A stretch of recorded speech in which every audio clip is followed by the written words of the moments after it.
present. What's up, podcast? We're here today at the Elk City Baseball Barn at the Elk City Baseball Field. I'm your host, Wyatt McConnell. Colin Church. And Bryce Mouse. Today we're going to go over the overcoming the fear of failure. Yes. That'll be the episode. Yes. All right, so what really inspired you to write this literature narrative? I just think kind of my experience. I feel like baseball is like a bigger game, or it's more than just a game. It's more about like life and the lessons you kind of take away from it. And I feel like, it could also inspire other people. It can kind of be something I can look back to and kind of, if I have kids someday, they can kind of review of like kind of what I've gone through. It can kind of help me relate to more people. So just kind of like, just kind of telling a story that's very like passionate towards me and kind of something that I've really been like recently like overcome and like still am trying to do to this day, if that makes sense. Yeah, something that's been recent. So, first example in this literature narrative, we're talking about your 17th birthday, 16th birthday? What is it? Yeah, 17th, yeah. So, you're getting up to pitch, but you get this like feeling in your stomach that you feel like it's not going to go good. You got Kansas State watching you. Yeah. Will you take me through that experience? Yeah, it was crazy. So like, I've been training so hard. Like, it's been my goal my whole life. Especially since I was in high school, I really want to go play like Division I baseball in college. That's been like a huge goal of mine. And I've been training hard, investing a lot of money into like training programs. Doing so much stuff to trying to get better. And, so not saying that took the fun away, but it kind of did a little bit. And especially, I'll give you the rundown in this situation. So woke up, my birthday, pitching on my birthday, awesome. Like, that's a cool experience. I get a call from my coach, and he's like, hey, Kansas State's going to come out to watch you pitch. I'm like, oh my gosh, like, this is my dream. Like, it's so close, like, I could almost feel it. Like, And on the spot, I bet, like, that's nerve-wracking. Oh, it was so nerve-wracking. Like, there was, like, almost, like, I could see my whole future in front of me, and, like, it all depended on this one moment. And I just got so keen on this one moment. Like, just, I gotta perform right now, or else it's never gonna happen again, if that makes sense. Okay. So I was so scared of, like, failing and messing up that it almost, like, completely shut off my whole entire thoughts, my body, and everything that I've kind of worked for. Because I was so tied up on, like, I need to do this, I need to do that, if that makes sense. Yeah, no, I get what you're saying. Speaking of recruiting, or speaking of Kansas State, that was kind of your first exposure to the level of college baseball. What would you say, or what was your first offer, and what would you say was like your dream school? Yeah, so my first offer was Louisiana Monroe. I've talked to a lot of other schools like around this area, like OU. I have a bunch of Division I programs around this area. I really want to go to Baylor, Allen Christian. Yeah, I'd love to go there and play baseball. So that's kind of the feeling. And do y'all want to go play college baseball and speak about that and stuff like that? Who knows? Yeah, just weighing options and stuff. I'm gonna hang it up. Yeah. Okay, but now while we're talking about That's recruiting, something. how about you take us through the recruiting process for you? Yeah, so recruiting process, that was kind of the first Catalyst event. It's been crazy. This is kind of another lesson that I could write a whole essay about. Is like, kind of when life throws you a curveball, you kind of have to react and just keep on trusting God. Really, in this past season of my life, this summer I pitched really well. Like, we'll go into more detail on like things I did to get to that point.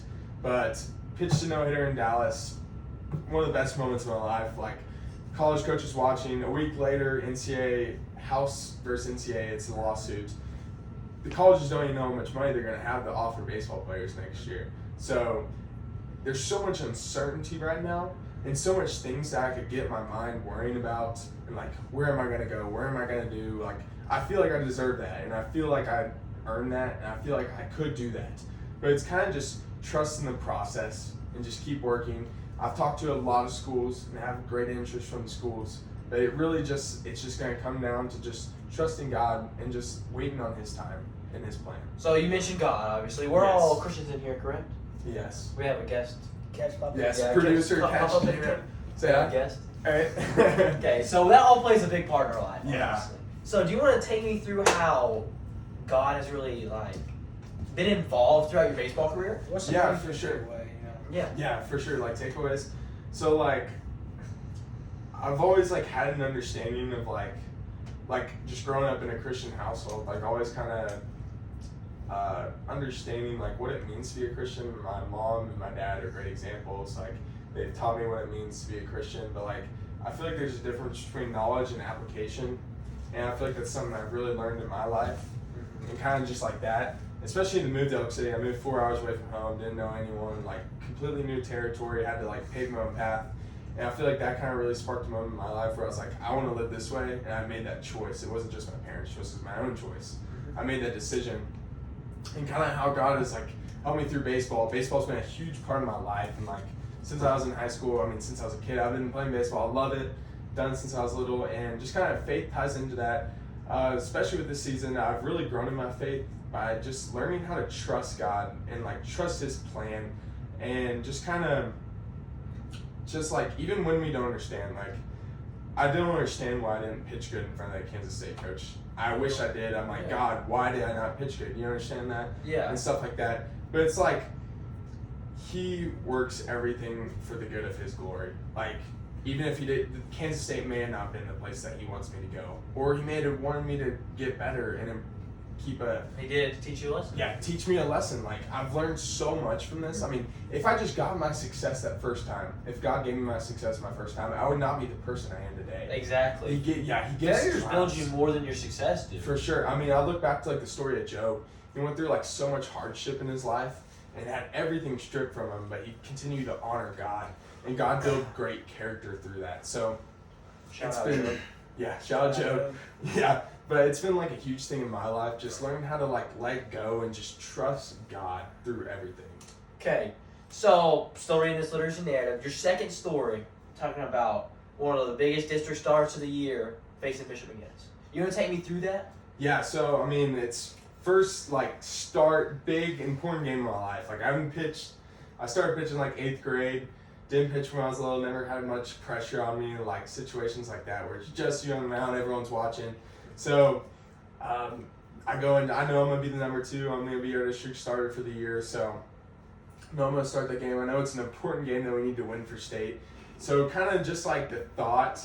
So I'll kind of walk you through the day. I just kind of started thinking about like, I thought about the negative. And like, what happens if I pitch bad? What happens if this? And it just kind of, my mind spiraled into just such a negative thinking atmosphere that just kind of captivated me. And when I got on the mound, I was so nervous. My legs were like shaking. Like I couldn't even like extend my leg because my legs were so shaky because I was so scared of like messing up and failing everyone. And it was a thing out of care.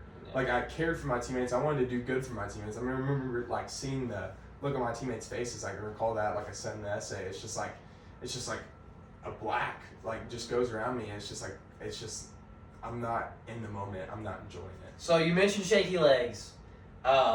Do you remember the play where you just absolutely ate it? Oh yeah. Does everybody else remember that? I was just thinking about that. You can find the clip. Insert the clip right here. No, we're not doing that.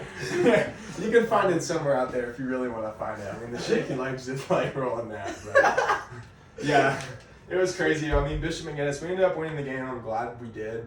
But it really taught me like a big lesson on like how to not view everyone's perspective on you, and just like we said with faith, this kind of really, faith is really tied into this with me, is like, no matter what the result is on the field, I could go out and pitch the best game of my life, or I can pitch the worst game of my life. God's still going to love me no matter what. Okay. So like, if I just view God's view on me and what I do in my life, and I know that I love Him and He loves me no matter what, then everything will work together for the good.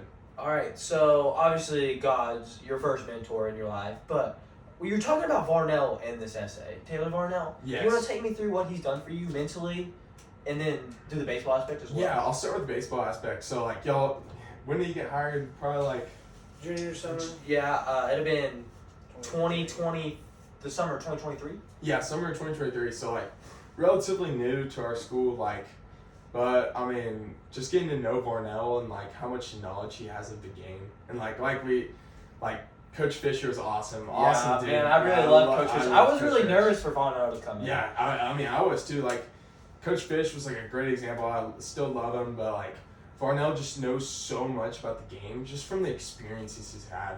Like, I'll kind of run you through his career. He started at Western Oklahoma State, a junior college in Altus, which is very interesting because it's majority like foreign players. Oh yeah, I've heard stories. I've heard stories.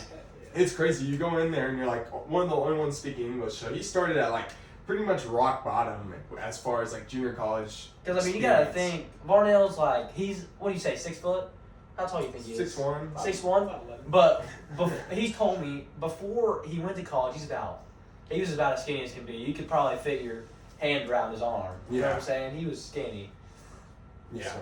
Yeah, so he started at Western, went to Oral Roberts University, and ended up getting drafted by the Chicago White Sox and spent numerous years in the minor leagues. I don't know how many years to be exact. I think it was like until he was 27 or something.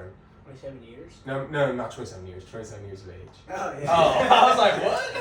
Probably like 2 or 3 years. Yeah, maybe 2 to 4, but he faced adversity along the way, and he just knows so much about the game.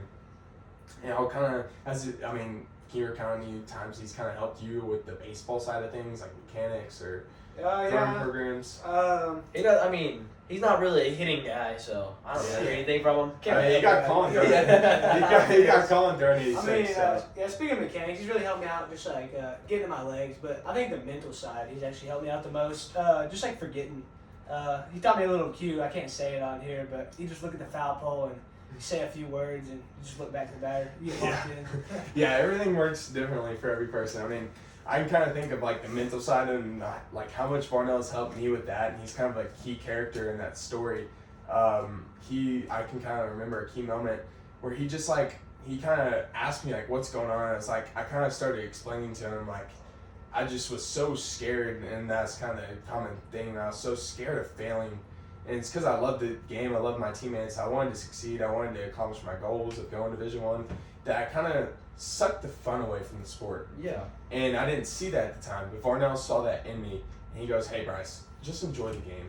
Enjoy where you're at. Be where your feet are." Because really, all baseball is just a game for kids. That's really all it is. It really is. It's obviously played at the professional level, but it's just a game there. And his thing was like, the game doesn't change. Like, you're gonna go out there and it's gonna be the same game you've played since you were like 7 years old. So like T-ball. Yeah, same game. Except the ball's moving this time. Yeah, your ball is moving. Yeah, curveballs. Curveballs do suck. But yeah, same game. I mean, he really reiterated just to have like fun and just go out there and enjoy it. Like, who cares if you fail? Like, you're gonna mess up. Like, and kind of how I viewed that with like my faith aspect. I'll tie that in. It's like, no matter what I do on the field, like I could go fail or do the worst job possible, but like I kind of learned this as I kept it going on. Like, God's gonna love me no matter what. So like, who cares what anyone else, or who cares what happens? He's gonna work together for the good. So just kind of that, and just going out there and like I can remember just like singing "Party in the USA" in my head. Like on the field, I would legit sing "Party USA" while I was pitching, which is like a weird thing to do, but it worked. Like it just helped me have fun. I'm pretty sure we all know the lyrics in here. Yeah, I mean, we can probably sing. Let's not act like we don't know the lyrics. Well, we can sing it next episode, but that's for another time. But Well, Party in the USA right here. Yeah, we're not gonna do it. But do you have anything you want to say to the audience before we cut out? I think we got everything covered. I mean, just like how important it's been for me to just have fun. Yeah. Playing a game of baseball and just keep it simple and just enjoy the process. Enjoy working hard. Let the kids play. Yeah, let the kids play and just have fun. Let the kids play. Yes. Well, that's going to conclude this episode of BCW Podcast. Thank you for your time.